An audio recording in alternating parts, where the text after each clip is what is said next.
And that particular piece was used by a Roman builder about 2,000 years ago.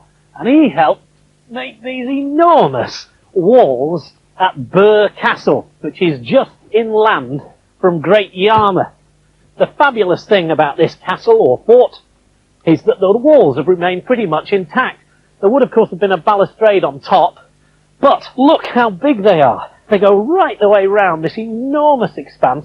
There's a gate in the middle over there, right the way round, and they would have had a front wall along here, but that long since fell into what was the Roman harbour here. They were called the shore forts, and they were built by the Romans towards the end of their occupation of Britain, when they'd been here for about 300 years. And the reason they did it was because the Saxons kept attacking them. Bigger and bigger numbers, more and more organised. So they housed a huge garrison of cavalry here to protect them. And you're not very interested in any more Roman history. Not even if I told you that they got a beautiful glass collection out of this, and it's in the British Museum?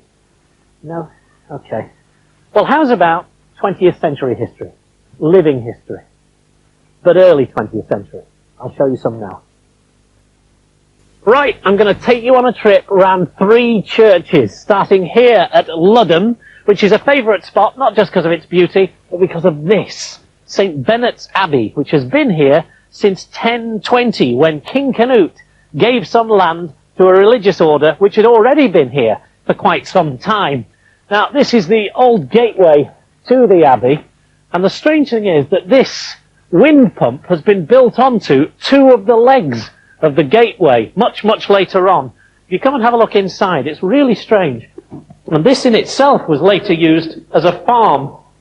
But you can see the entrance to the Abbey, which is now blackened by time, and how it's holding up this circular building.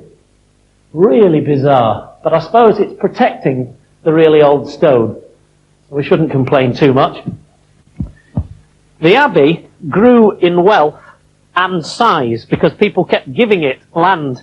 In fact, it ended up covering 38 acres out there. A huge property which had everything. Fish ponds, everything. Parishes, you name it.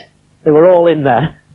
And it's still used to this day, although the last monk left in 1542. It's still used once a year. If you can see a tiny cross in the distance, the Bishop of Norwich comes out here and holds a service. And that cross is made of wood from the Sandringham estate. One of the greatest benefactors to the Abbey was a man called Sir John Falstaff.